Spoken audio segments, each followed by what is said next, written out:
Hello, good morning. How are we? Hope you're keeping safe. Hope you're keeping sane. Yeah, it's me again. Um, as so often happens with my videos, I don't record one for a while. Then I'll record a video, and you guys will come and watch it and comment on it, which I absolutely love. Because I love reading your comments, and I really appreciate your support. And from those comments, those questions, and what have you, I tend to get another idea. Something else that I want to talk about, which I think could be beneficial to others who are watching, others that are struggling with gambling or sometimes with other forms of addiction, because a lot of the underlying truths are the same, aren't they? So this was no exception. The recent video I put out where I sort of explained about gambling friends and having the wrong people around you can cause a perpetuation of your addiction, because it makes it seem somehow more acceptable and somehow more normal. And it's only when others give up that then it becomes more apparent that you yourself have a problem. So I spoke about that, and I spoke about my experiences playing. I wouldn't say fruit machines, but kind of like the digital online, digital kind of slot machines in pubs. I looked this morning just to sort of see, if anyone had really watched the video, see if there's been any sort of interest in it, any questions. And the most recent two comments on that video, which you can probably still see, I don't tend to remove comments unless I think they're actually harmful to people, were not the politest. If I'm honest, one simply said, "Good luck, how stupid, pumping 60-70 to win 200 jackpot. Absolutely ludicrous." And there's another one, which I won't read in its entirety, but it was kind of along the same lines. It starts off with saying, "Fruit machines are not gambling, they're an illness. Phil, you cannot win on them. Fruit machines are not gambling." Now, he then goes on to explain about return to player and that it's a mugs game, and I think he used the word mug already several dozen times in the message, before going on to explain his own football betting system. So yeah, and this person also has a profile picture of a roulette wheel. So we'll leave that at that.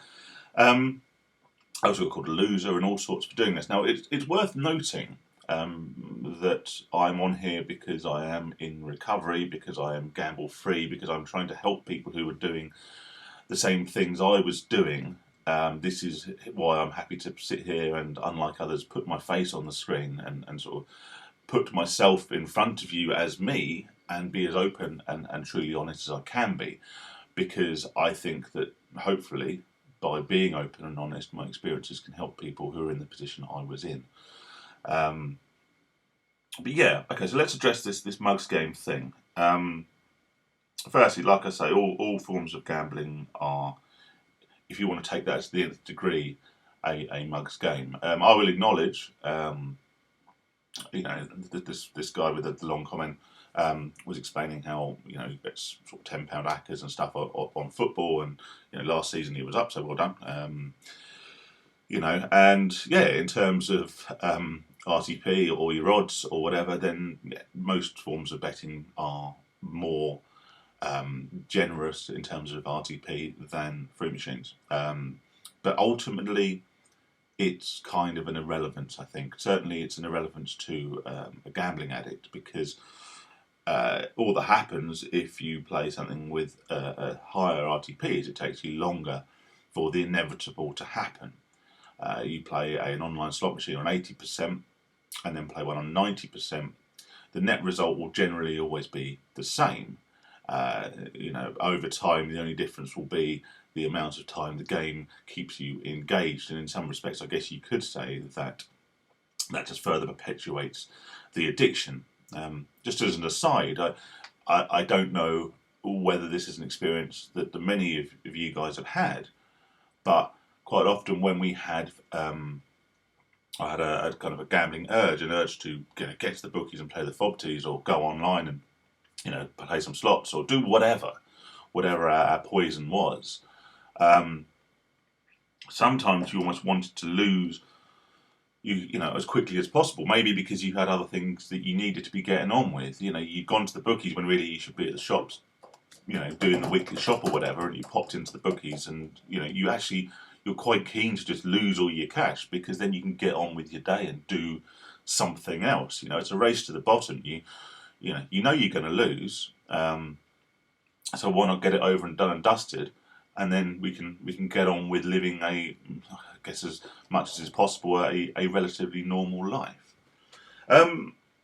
Yeah. So back to the mugs game. Now, it's I will say that gambling in virtually any form, very very quickly acknowledging that there are a very minute percentile of professional gamblers on horses, and I think there are professional sports gamblers and what have you, you know. But I think by and large, if you're one of those who are not watching my videos, and also they are such a small percentage of the gambling population at large that, you know, in order to present the best possible information and advice, we can kind of ignore them. What was I saying? Yeah. You know, whatever form of gambling you choose, you're going to lose, and it sits outside a rational thought process, as a lot of things do in life. You know, you might fancy a Big Mac, and now it doesn't provide much in the way of nutrition. It's going to be bad for you. It's overpriced, but it's not a logical choice for your dinner, is it? But sometimes you want a Big Mac. You know, going out and having half a dozen pints of Stella with your mates on a Friday night, also not a rational choice. Alcohol is a poison, it's bad for you, it makes you put on weight, it has the potential to make you do something stupid, and it's expensive. Not a rational choice. Even having, as this guy suggests, a £10 treble or £10 acca on football at the weekend, not a rational choice. The odds are against you. Granted, the odds are, like I say, better than other forms of gambling, but the odds are against you. Not a rational choice. But we make irrational choices all the time because they give us pleasure, because they give us enjoyment, because there is some payback other than the, you know, numerical logic of that transaction. The difference is when you no longer have control over that. If you find that you are someone who, I will put myself in this category, who is actually pretty logical, quite sensible, reasonably intelligent certainly in terms of maths and logic and all the rest of it, makes generally good decisions, you know, is hardworking, is diligent, is, gambling aside, good with money, but then you're going out and you're making all these, or the, you know, the same irrational decision, rational choices, which are expensive, destructive, and whatever, over and over again, then it's fairly safe to assume that that is based on something other than your intelligence, than your common sense, than your logic. It is therefore the reason that gambling addiction is now, you know, noted and recognised, in the UK at least, as a mental health condition. So, does that make you a loser and a mug? No. You're a loser and a mug if you recognise this behaviour, if you recognise the destruction that gambling is causing you, and you don't take any steps to change. You don't take any steps to address the problem that you are experiencing, to cure yourself, or at least help yourself to abstain from this destructive behaviour. You're watching this video. There's a good chance you're watching this video because you've either watched my videos previously or it's come up because it's about gambling addiction. So you are taking action. You are taking a step towards doing something to address the problem that you have. Therefore, how can you be a mug? You know, if you catch an illness, a disease, a virus, or whatever, okay, and you sit there and you let it manifest without seeking treatment, that's a very foolish thing to do. Getting the disease, getting the illness in the first place wasn't a foolish thing to do. And we are fed this narrative that gambling, like alcohol, smoking's not so much anymore, but it used to be widely acceptable. It used to be perpetuated as this sort of harmless way of relaxing and socialising, and, you know, whilst I think everyone in their subconscious knows that it's a potentially addictive substance or behaviour, it's presented to us and perpetuated and pushed to us in the media as being a bit of harmless fun. So if you then go and partake in this proposed harmless fun, and you become addicted, you develop this disease, it's your responsibility to deal with. Don't get me wrong, it is totally your responsibility to deal with this, nobody else's. But is it your fault that you're in that position? Well, that's open to interpretation, but I would suggest possibly not. And I will say, like I say, this takes nothing at all away from personal responsibility, something that I hark on about time and time and time again.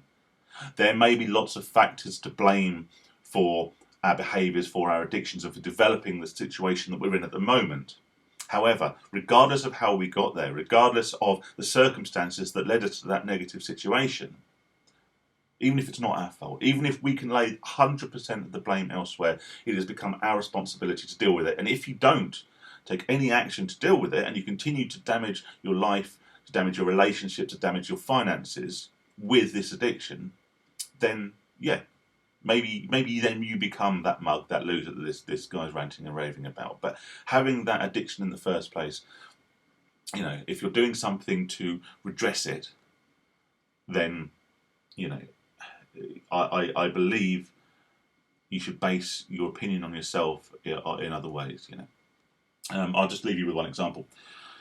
Probably 6 or 7 years ago now, I developed a lump on my neck, and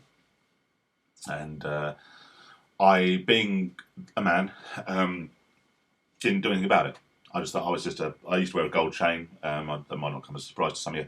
And I just thought, oh, it's just caught, and it's bleeding because it got caught on that, and it didn't heal, and it became a bit of a sort of pit in my neck and a lump, and it bled a lot. Anyway, the risk of putting off your breakfast, right? I never went to get it seen to. Eventually, after much nagging from my wife, over a year later, I went to a doctor. They sent me to the hospital quite quickly for a biopsy, and it was a form of cancer.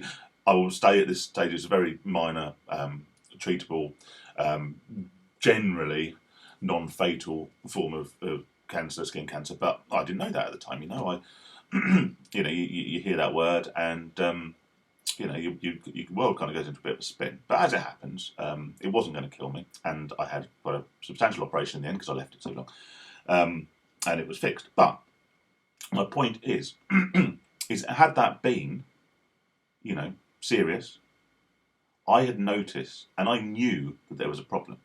I knew that I wasn't well. I knew there was something wrong. But I was an idiot.